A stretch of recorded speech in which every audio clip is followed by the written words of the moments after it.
나는 전능하신 아버지 하나님 천지의 창조주를 믿습니다. 나는 그의 유일하신 아들 우리 주 예수 그리스도를 믿습니다. 그는 성령으로 잉태되어 동정녀 마리에게 나시고 본디오 빌라도에게 고난을 받아 십자가에 못 박혀 죽으시고 장사된 지 사흘 만에 죽은 자 가운데서 다시 살아나셨으며 하늘에 오르시어 전능하신 아버지 하나님 우편에 앉아 계시다가 거기로부터 살아있는 자와 죽은 자를 심판하러 오십니다. 나는 성령을 믿으며 거룩한 공교회와 성도의 교제와 죄를 용서받는 것과 몸의 부활과 영생을 믿습니다. 아멘.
다 함께 기도하겠습니다.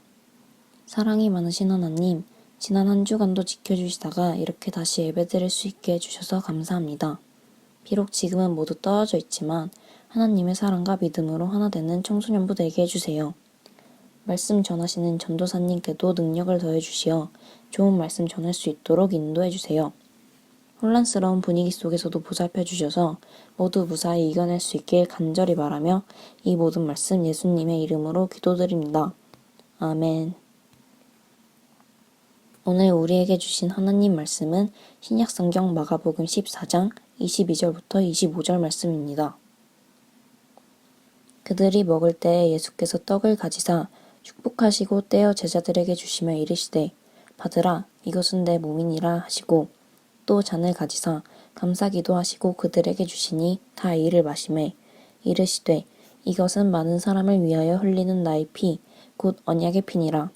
진실로 너희에게 이르노니 내가 포도나무에서 난 것을 하나님 나라에서 새 것으로 마시는 날까지 다시 마시지 아니하리라 하시니라.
안녕하세요, 친구들. 다들 한 주간 잘 지냈나요?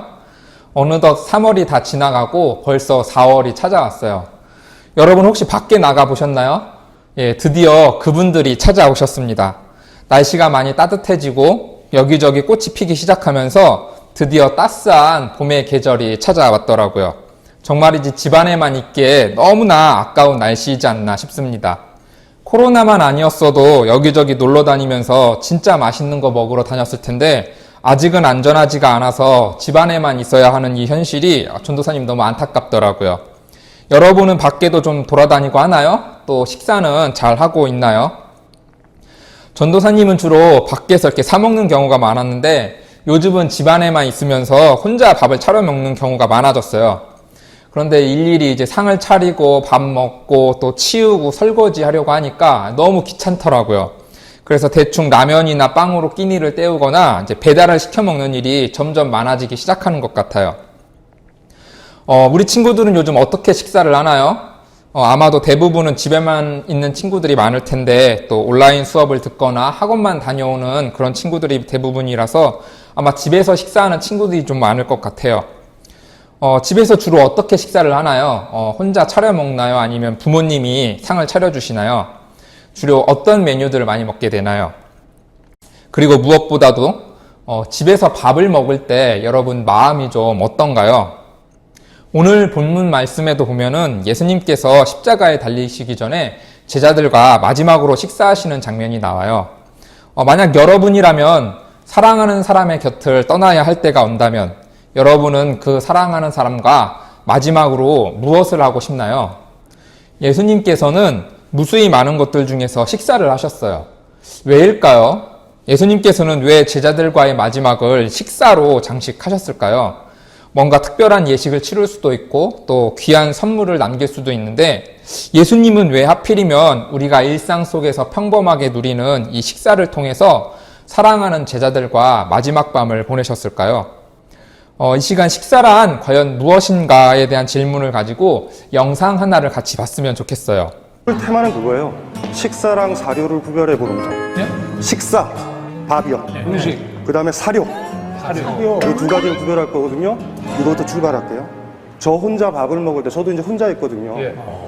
혼자 있을 때 라면을 끓여 먹을 때 있죠. 예. 라면을 끓여요. 그 다음에 밥을 말아요. 김치를 넣고 계란을 넣고 숟가락을 꽂아서 먹으면 되잖아요. 어차피 들어가면 섞이니까. 요걸 사료라고 불러요. 이게 뭔지 아시겠죠? 예. 들어가면 섞이니까. 섞여요. 마찬가지예요. 왜냐하면 설거지를 해야 되잖아요. 혼자 사는 사람들이 제일 힘든 게 설거지의 문제예요. 근데 시간이 가면 갈수록 안 해 먹어요. 그러니까 이게 사료가 되는데 저한테 후배가 한 명 오는 거예요. 내가 아끼는 후배. 그 후배가 딱 오게 되면 라면을 끓여요. 그릇에 담아. 밥도요, 공기에 퍼. 김치도 담아요. 그리고 갖다 놓죠? 그리고 바로 먹지 않죠? 그 후배가 먹는 걸 봐요. 라면이 잘 익었나? 익지 않았나? 그 다음에 먹는 거를 보고 나서 우리는 어떻게 되냐면 그때 뜨는데 배고파서 막 먹는 건 아니에요. 그 친구랑 수다 떨고 얘기를 하면서 나는 먹고 있다고요. 이게 식사와 사료의 차이거든요. 어렵다고 생각하시면 안 돼요. 나는 사료를 계속 먹고 있는 건가요? 들어가면 다 섞인다라는 느낌이 있으세요? 지금 먹어야 된다. 저는 사료입니다. 저는 사료입니다. 사료. 먹어야 된다는 느낌이 있어요. 그렇죠. 지금 안 먹으면 나중에 뭐 촬영할 때 힘들다. 그럼요. 저는 사료네. 그러니까 저 같은 경우만 하더라도 보통 밤새서 글을 쓰다 보니까 빵이나 뭐 이런 거 때우게 되거든요. 대충 끼니 막 때우고 그냥 어쩔 수 없이 먹는 게 이게 사료구나. 그냥 끼니 때우는 거. 예. 어떠세요? 식사를 차려 먹죠. 잘 차려서. 혼자서? 그러면 식사네. 네. 대충 차려 먹지 않으니까.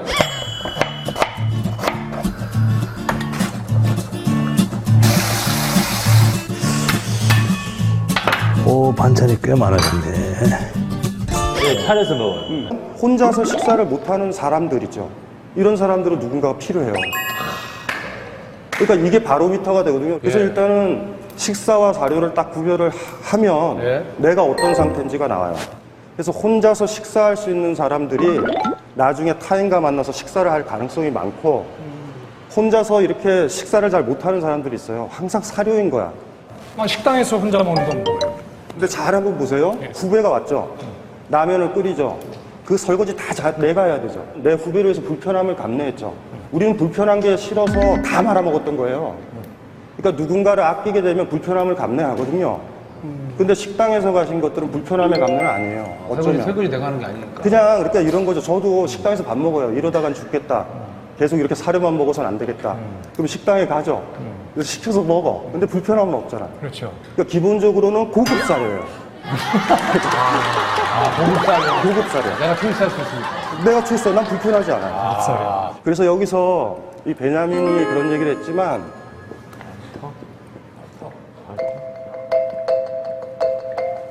식사한다가 사랑한다의 동의어예요. 같이 밥 먹는다가. 부모님을 가끔 만날 때도 있잖아요. 네, 가끔. 부모님이 음식 차려놓고 딴 데로 가시죠? 아니요, 저는. 앞에 있어요? 어머니가? 우리 엄마는 밥 차려주면은 앞에 있어요? 그냥 지켜보세요. 지켜보죠. 네. 어머니는 사랑하는 거예요. 근데 결혼한 부부도요, 네. 남편한테 밥을 차려주고 떠나요. 사료되는 거예요. 음식이 맛이 없어도 돼요. 여러분이 먹는 거를 계속 보는 거예요. 관찰. 관찰해요. 먹어봐, 이거. 너는 알면은 지때 밥을 먹어야 돼. 많이 먹고. 그래서 누구한테 식사를 준다? 사랑한다요. 누구와 식사 자리를 같이 한다? 사랑한다죠. 우리 엄마가 아직도 자식으로서 저를 사랑하는 거죠? 사랑하는 거예요. 근데 어머님이 식사할 때는 어떠세요? 어머니 식사할 때. 밖에 나가잖아. 아니요. 저도 어머니 지켜봐요. 소파에서. 대화를 해요. 그거 하셔야 돼요. 그거 하셔야 돼요. 엄마가 저한테 대화를 거시고. 왜냐하면 자식이 빠져나가는 순간 어머니는 사료를 먹는 느낌이 드는 거예요. 먹어야 된다. 이게 참 진짜 철학이네. 그래서 밥 먹을 때 같이 사랑하는 사람 옆에는 있어줘야 되거든요. 그러니까, 그럼 나만 밥 먹었다 끝나면 안 되죠. 그러니까 우리 사료죠. 기본적으로 사료죠, 음식은. 맞는 말이에요. 사료예요. 근데 저 관계가 있어야 돼요. 식사할 수 있는 사람. 그래서 나이가 더 드시거나 이렇게 되면 밥 먹을 친구가 필요할 거예요. 여러분은 영상을 보면서 어떤 생각이 들었나요? 전도사님은 이 영상을 보면서 식사는 인간의 본질을 말해주는구나 그런 생각이 들었어요. 인간은 누구나 희생 없이 살 수 없는 존재예요. 식물과 동물의 생명을 빼앗아 양식으로 삼지 않으면 인간은 스스로 생명을 이어갈 수 없는 연약한 존재예요. 누군가의 희생 없이는 혼자서 스스로 생존할 수 없는 것이 바로 인간의 실존이라는 겁니다.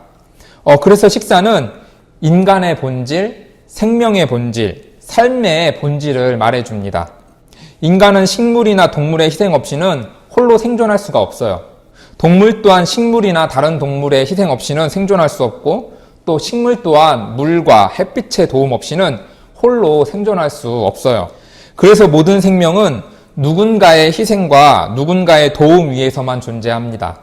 모든 생명이 누리는 삶은 결국 누군가의 희생과 도움 덕분이고 동시에 모든 생명이 누리는 삶은 어떤 모양으로든지 다른 누군가를 위한 희생과 도움으로 전해진다는 겁니다. 그런 의미에서 모든 생명과 모든 삶의 본질은 누군가의 희생과 도움을 받아 다른 누군가를 위한 희생과 도움으로 전해지는 것이라고 이야기할 수 있을 것 같아요. 그래서 발터 베냐민은 식사는 사랑이다 라고 이야기한 것이 아닐까 싶어요. 왜냐하면 우리는 식사를 통해서 생명을 얻게 되고 삶의 본질을 배우게 되고 또 그 희생과 도움에서 묻어나오는 사랑을 느낄 수 있게 되기 때문입니다. 우리가 본 영상에서 이야기하는 것처럼 단순히 살기 위해서 배를 채우는 것은 가축이 사료를 먹는 것과 다를 바가 없어요. 반면에 식사를 한다는 것은 단순히 우리의 필요를 채우는 것 이상을 의미합니다. 함께 식사를 한다는 것은 나와 다른 사람을 위해서 식사를 준비하고 재료를 다듬고 또 간을 맞추고 그렇게 나의 시간과 노력을 희생한다는 것을 의미합니다. 밥을 사주는 것조차 나의 돈을 희생하는 것이고 또 이 사람을 만나기 위해 나의 시간을 희생하는 겁니다. 또 메뉴를 정하기 위해 내가 먹고 싶은 것을 포기하고 또 양보하면서 불편과 희생을 감수하는 것을 의미합니다. 우리는 함께 식사를 하면서 서로 이야기하고 또 교제하면서 서로를 알아가고 서로를 느끼고 서로의 삶을 나누며 삶의 의미를 공유합니다. 그것은 내 삶을 너와 함께 나눌 수 있을 만큼 내가 너를 사랑한다는 뜻입니다. 그리고 너에게 나를 완전히 오픈한다. 너에게 나를 완전히 내어준다는 의미이기도 합니다. 그래서 식사는 단순히 음식을 먹는 행위를 넘어서 서로를 향한 희생과 사랑을 느끼는 것이고 또 서로의 생명과 삶을 나누며 행복을 나누는 것입니다. 예수님께서는 사랑하는 제자들과 또 우리들에게 이 사랑을 꼭 나누어 주고 싶으셔서 우리 모두를 예수님의 식탁으로 초대하십니다.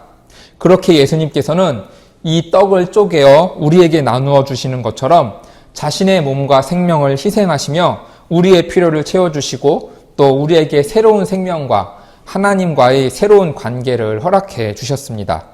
그리고 예수님께서는 우리의 죄와 실수와 허물을 덮어주시기 위해 포도주처럼 붉은 자신의 피를 기꺼이 흘려주셨습니다.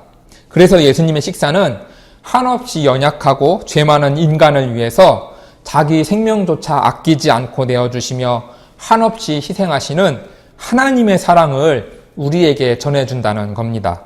그래서 식사는 사랑이에요. 하나님께서 태초에 우리를 만드시고 우리에게 먹을 것을 주셨다는 것은 사랑한다는 의미입니다. 예수님께서 제자들과 함께 식사하시면서 떡과 잔을 나누셨다는 것은 사랑한다는 의미입니다. 우리는 그 식사에서 우리의 필요를 주의 깊게 보시고 또 채워주고 싶어 하시는 하나님의 마음을 느낄 수 있어요. 또 자신의 수고와 희생으로 자식을 먹여 살리는 그 부모의 마음처럼 우리를 너무나 사랑해서 자신의 모든 것을 희생하시는 예수님의 사랑을 느낄 수 있게 됩니다. 그래서 오랜 세월 교회에서는 이러한 예수님의 사랑을 기억하며 특별히 성찬식이라는 예식을 통해 예수님의 식탁에 참여하고 떡과 포도주를 먹으며 그 예수님의 죽으심과 부활하심을 기억했어요. 사랑하는 청소년 친구들, 우리는 매일매일 밥을 먹어왔습니다. 그런데 안타깝게도 어쩌면 우리는 몸과 영혼을 살찌우는 그 하나님의 식사를 잊어버린 채 너무나 오랜 시간 그저 육신의 허기를 채우기 위해 사료를 먹는 그런 삶만 살아왔을지도 모르겠어요. 그러니 이제부터라도 우리 친구들도 하나님이 주시는 식사를 잘 누렸으면 좋겠어요. 친구들과 함께 식사할 때, 또 가족들과 함께 식사할 때마다 여러분이 직접 요리도 해보고 또 설거지도 하면서 다른 누군가를 위해 불편할 수 있고 다른 누군가를 위해 희생할 수 있는 그 사랑을 함께 느껴봤으면 좋겠습니다. 그렇게 이야기도 나누고 교제도 하면서 육신의 허기를 채우는 것 이상으로 우리의 영혼을 채우는 사랑의 식사, 그리고 그 식사를 허락해 주시는 하나님의 은혜를 기억했으면 좋겠어요. 우리는 매일의 식사를 통해서 우리의 삶의 기반은 언제나 하나님의 사랑과 예수 그리스도의 희생 위에 있다는 사실을 늘 기억하면서 그 사랑과 희생을 누리며 살아가야 합니다. 하나님께서 우리의 육신을 위해 먹을 것을 주셨고 예수님께서는 우리의 영혼을 위해 자신을 내어주셨습니다. 하나님의 사랑이 우리의 몸과 영혼을 살게 하셨고 따라서 우리의 삶의 토대는 언제나 하나님의 사랑 위에 있는 것이죠. 이번 한 주간 살아가면서 매일 우리에게 허락되는 일용할 양식을 통해 예수 그리스도의 희생과 또 하나님의 사랑을 느끼며 매 순간 식사의 기쁨을 잘 누리며 살아가기 바랍니다. 한 주간도 주님 안에서 맛있고 행복하게 잘 지내기 바랍니다.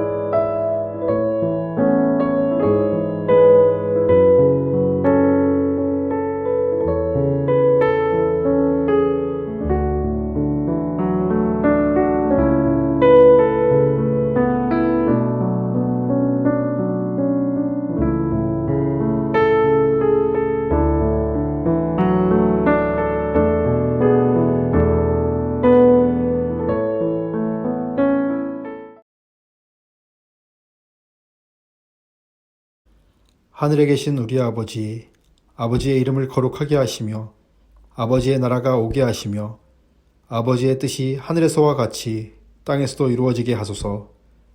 오늘 우리에게 일용할 양식을 주시고 우리가 우리에게 잘못한 사람을 용서하여 준 것 같이 우리 죄를 용서하여 주시고 우리를 시험에 빠지지 않게 하시고 악에서 구하소서. 나라와 권능과 영광이 영원히 아버지의 것입니다. 아멘.